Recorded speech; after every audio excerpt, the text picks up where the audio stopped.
Surprise, there's a fourth lecture. I know I said there was only going to be three, but I cut things up a little bit differently this time. I promise you this one is perhaps a little bit more interesting than the last one. This is a lecture on bureaucratic reform. At the end of the last lecture, we said that if we didn't like the game we were playing, you'd have to change the rules. You'd try to play a different game.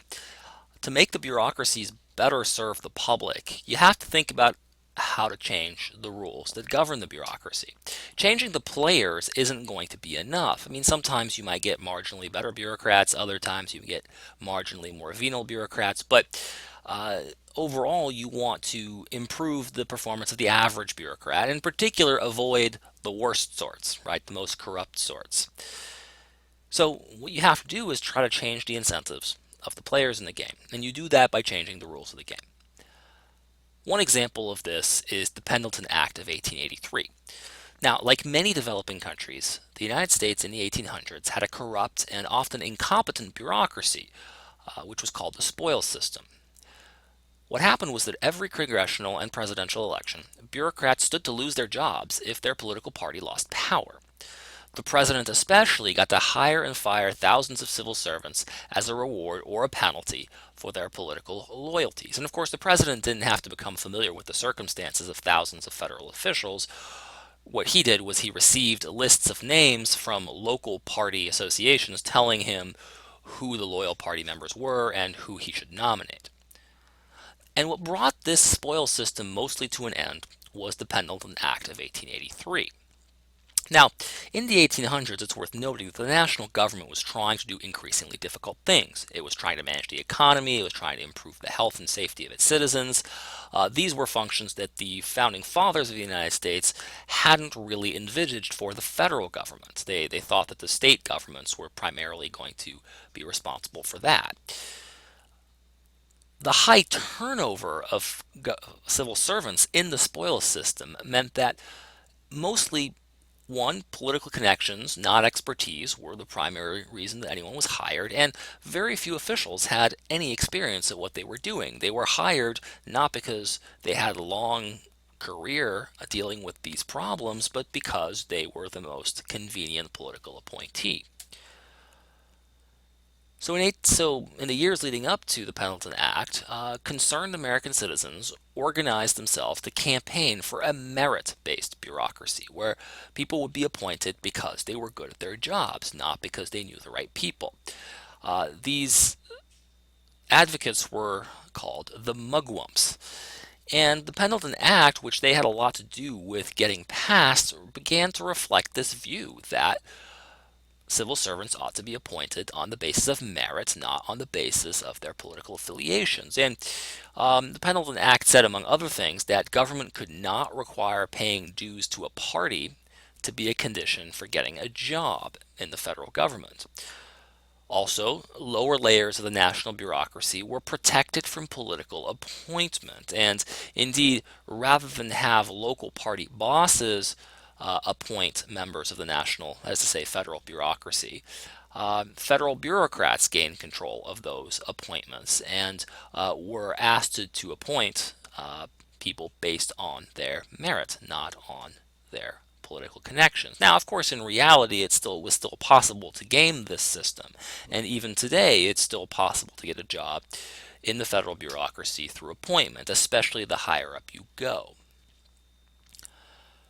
But what the Pendleton Act did was, at some level, it changed the rules, and it made it such that civil servants were now going to, if they wanted to advance and get a higher salary and do better in the federal bureaucracy, they were going to have to do a better job than they had been doing before, and they were going to have to do less politicking, right? They were going to have to be um, their incentive was less to curry favor, particularly with local party bosses, and more to actually be competent at what they were doing. So, in other words, what was in their self-interest changed as a result of the Pendleton Act, and it's in many respects the bureaucracy did get a lot better. It did improve after 1883.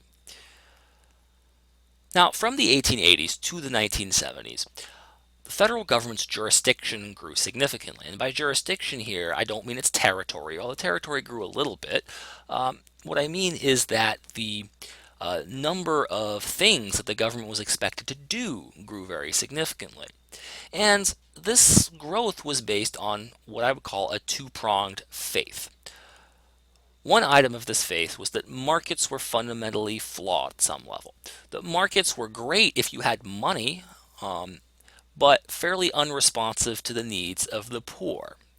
You could call this the market inadequacy thesis. It says that markets under certain idealized circumstances work pretty well, but in the real world, markets face a number of problems. In particular, they're unresponsive to the needs of the poor because the poor don't have a lot of money and businesses aren't going to spend a lot of time chasing after poor clients. And so as a result, markets don't work that well. We'll call it the market inadequacy thesis. A second item of this faith, of this two-pronged faith, is that governments could, not only should, but could operate beneficially to correct these flaws. Government officials could, on the whole, be considered well-intentioned pursuers of the public good. You could call this the faith in government thesis, the idea that not only do markets not work very well, but the government works reasonably well and can be trusted to work reasonably well in the public interest. But beginning in the late 1970s, this two-pronged faith starts to show some cracks. There was a lot of evidence rolling in that markets were performing a lot better than people expected at satisfying needs, even the needs of the poor. And this was true especially when compared with the performance of governments. But I think what really sealed the deal was that governments performed a lot worse than people expected. The 1960s and 1970s saw a massive growth in the federal government, in the number of programs the federal government launched to try and solve a large number of social problems, particularly poverty. Now, these Great Society programs and the New Deal programs that came before it just didn't seem to be working as well as advertised. The United States was pumping a lot of resources into solving a problem, and the problem wasn't getting solved. So those who had heralded this new age of smart government management of the economy and solving social problems through benign and wise interventions were being proven wrong, or at least were facing some serious challenges. And so people started paying more attention to some harsh critics of government bureaucracy. When you see a problem, you try to figure out who diagnosed the problem, who's got an explanation for the problem, and who's got a solution. People like Milton Friedman and Friedrich Hayek, who were two Nobel Prize winning economists in the 1970s, were becoming guests of honor at meetings they weren't even on the guest list for, even just a few years earlier. And politicians like Margaret Thatcher and Ronald Reagan, who were relative outsiders in their respective parties, sold voters on some of these ideas. So the ideas of public choice theorists and rational choice institutionalists begin to gain momentum in the late 1970s. And these are the views you are studying in this course for the most part. These scholars studied government officials as players of strategic games. They understood the problems of bureaucracy as the problems we've been describing, principal agent problems inside a monopolistic environment. And these scholars were resolved to resolved to the study of politics without romance. And this phrase, politics without romance, I think is a nice way of describing an analysis of government as a series of strategic games played by relatively self-interested players. So, although a lot of people at this point had started to agree on the diagnosis of the problem, they agreed that there was a principal agent problem at play, and there were other collective dilemmas in government that were making government not work as well as it could, and ultimately causing it to fail at the tasks that it had been assigned. But there were still some disagreements about what should be done about this. On the one hand, you had libertarians who began to conclude that the costs of bureaucracy outweighed the benefits. In other words, they say, don't play this game. It's not worth playing, and the costs aren't worth the benefits. But those who needed to be more responsive to public opinion, that is to say, politicians, knew that the underlying problems bureaucracies were supposed to solve weren't going to go away, and they knew that it was their job to solve them, try to solve them, appear as if they were going to solve them. But the point is that the public was not going to allow politicians at the federal level to stop trying to solve these problems. They were going to demand some results, in other words. So, the two most important schools of thought on bureaucratic reform that emerged out of this era are called New Public Management, NPM for short, and New Public Service, NPS for short. Let's start with New Public Management. NPM was the favored response of those who wanted to make government run more like a business. After all, one of the problems that exacerbates the principal agent problem in bureaucracy is lack of competition. The puzzle for them was how to introduce competition into government, where the incentive to cut costs or to innovate in order to provide better services had previously been very low. And so they proposed programs of privatization and marketization, and we'll get back to these in a minute. Privatization is when when public services or services that were previously performed by the public are now delivered by the private sector. So, and this can be done in a variety of ways, right? So, you could go for auctions and bids, right? So, for example, garbage collection. Well, you could have the local government, that is to say, the town, could own some garbage trucks and could go collect garbage itself, or the town could contract with a waste disposal firm that to come and pick up the garbage. In one case, you have the tax money going to government employees. In the other case, you're having the same tax money go to a private company. And the hope is that the private company maybe can do a better job, particularly if different private waste management or waste disposal companies are bidding against one another in order to get that lucrative public contract. Right, so lowest cost bidder wins in an auction, and of course, the public ultimately wins, or at least ideally wins, when these things are put up to an auction rather than have the government try to undertake the provision of the service on its own. Another thing you can do is pay people up front to do certain things, right? So um, you throw grants out there. So rather than to employ scientists directly, the government can set up grants for the pursuit of particular scientific or other endeavors, and people within the private sector or in universities primarily will compete for those grants. Prizes are kind of the opposite of grants. You set up funds in escrow to be dispersed upon the completion of a task. So you say, if you can come up with a design for a house that's affordable and energy efficient under $10,000, then we will give you $1 million. Right, so you set up a prize for accomplishing very specific tasks. Right, so if you come up with a vaccine for a particular kind of rare disease, the government will give you a prize. Right, I'm making up these examples as I go along, but the point is you set up a prize and you allow people to compete to get the prize. And by doing that, you can stimulate a little bit of competition, and avoid some of the problems of hiring your own bureaucrats to take care of the work. You could also create markets. This is sort of some of the most innovative areas, but you can try to create markets. You can create pollution trading markets, right, where you allocate people pollution credits, that is to say, pollution permits, that allow them to pollute a certain amount. Of course, the total amount of permits given have to be lower than the amount of, well, have to be equal to the amount of pollution that you're targeting, and then you allow people to trade these permits with one another. Presumably, people who can cut pollution cheaply can then sell their permits to those who can cut pollution more expensively, and everybody can be better off. And more importantly, a specific pollution target can be reached at the lowest cost.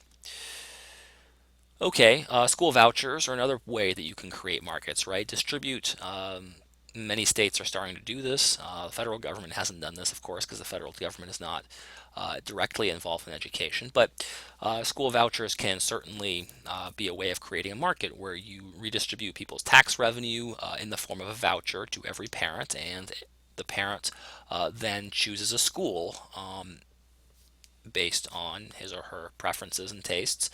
And this means that schools, in order to be in business, have to compete for these vouchers in order to make any money.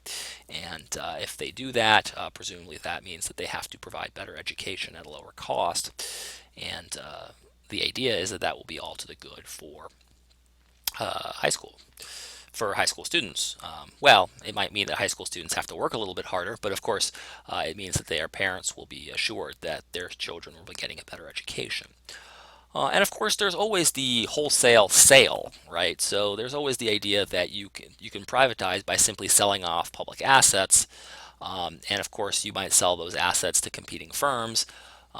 The sale of the Bell system, which was the publicly owned telecommunications system in the United States, and eventually became AT&T, which became one of many telecommunications providers in the United States.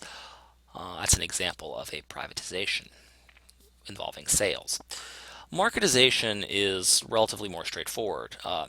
Marketization involves improving management practices in the public sector by making them try to emulate the private sector. So some of these things that we mentioned already, like linking a bureaucrat's compensation to particular deliverables, that is to say, particular outcomes.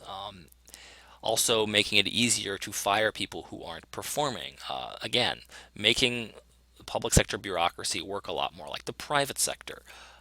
You get rewarded in or commensurately with your contributions, and if you don't perform, you get fired and they hire someone else. This is not how bureaucracies worked for a long time, and in some cases, it's still not how they operate. Okay, new public service is the other approach, right? So, new public management involves privatization and marketization, trying to make the government operate more like a private business in many ways. New public service takes a different approach. Rather than seeing lack of competition as being the key problem with government, they think it's lack of accountability more generally. Now, competition is one way to promote accountability, but it's not the only one, and NPS takes advantage of that insight in order to recommend some slightly different fixes. So, for example, introducing citizen participation, a form of vertical accountability into the bureaucratic process. So, for example, you could hold open meetings where different rules and implementations of bureaucratic policies are going to be discussed, and it allows the public to become better informed about the process, and it allows bureaucrats to receive feedback from the people whom they are regulating, and therefore, ideally, make better decisions as a result of that feedback. Of course, you could also have more positions elected, right? So you could have more positions within the bureaucracy subject to a vote. Certainly, that could introduce a little bit of accountability. And finally, like we said, forcing individuals to reveal information can improve accountability by increasing the chance of catching somebody in a lie. Anybody who wants to take advantage of the public is going to have to lie about their activities, and of course, that is a paper trail that can be traced back. So again, competition is not the only way to promote accountability, and for advocates of new public service, they are skeptical of the idea that government can always be made to work like the private sector. Especially in areas where cost savings are not the most important factor. So, in cases where rights and certain kind of treatment or a certain minimum level of treatment are necessary, markets may not be the best way to go. Markets are very good at innovation, they're good at cutting costs, but often they work by leaving the means, that is to say, the ways of cutting those costs, up to individuals to decide. And of course, where the means are really important, you might not want to privatize. So, horror stories that you hear sometimes involving private prisons, for example. It's not like the public prisons don't have their horror stories. It's simply the notion that when the government directly oversees something, typically it has a little bit more control, and of course, the Due process amendments of the Constitution are more likely to be strictly enforced where government officials are involved than perhaps when private officials are involved. And of course, the accountability isn't quite as strong. Um, okay, so both of these strategies have been implemented since the 1980s and with mixed successes. Certainly, bureaucracy has gotten a little bit more efficient since the 1970s, but successes have been mixed, right? So privatization will only really improve efficiency if you can create competition. You can see privatization without competition when you privatize a public monopoly into a private monopoly. California's energy market is kind of an example of privatization without competition because they created some price controls that made it impossible for businesses to compete, and moreover, they made it impossible to add new capacity because of the licensing process for building new power plants. Long story short, you can have privatization without competition. You should not expect very good results. On the other hand, you've had successful privatizations, and I pointed to AT&T and the telecommunications market. This seems to be an example of successful privatization. I mean, it used to be the case that phone calls were not cheap, and now it seems to be the case that phone calls, particularly through the internet, are practically free. Marketization without privatization may not always be enough. I mean, Amtrak, the post office, Fannie Mae and Freddie Mac, these are all government corporations that have tried to move in a more market oriented direction but are still operating at a serious loss. Um, People will disagree about whether it's acceptable that those companies, those public, I'm sorry, those government corporations are operating at a loss. Um, Maybe that's justified, maybe it's not, but certainly they haven't gotten quite all the way to being profitable or even paying for themselves.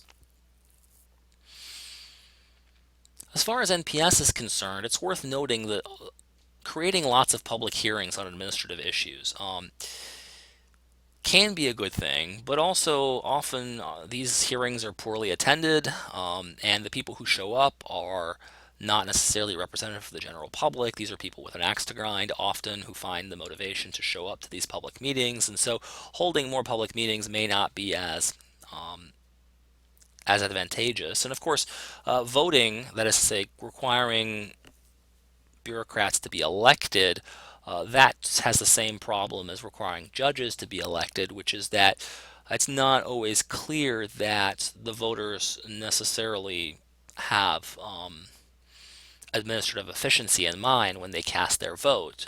They might hope for giveaways, or they may turn it into a popularity contest. Now, voters are sometimes capable of making excellent decisions, but the worry is that where they are not necessarily good judges of technical expertise, and so as a result, any kind of vote is going to be generally poorly informed, and so um, perhaps not provide the results that we'd hope for.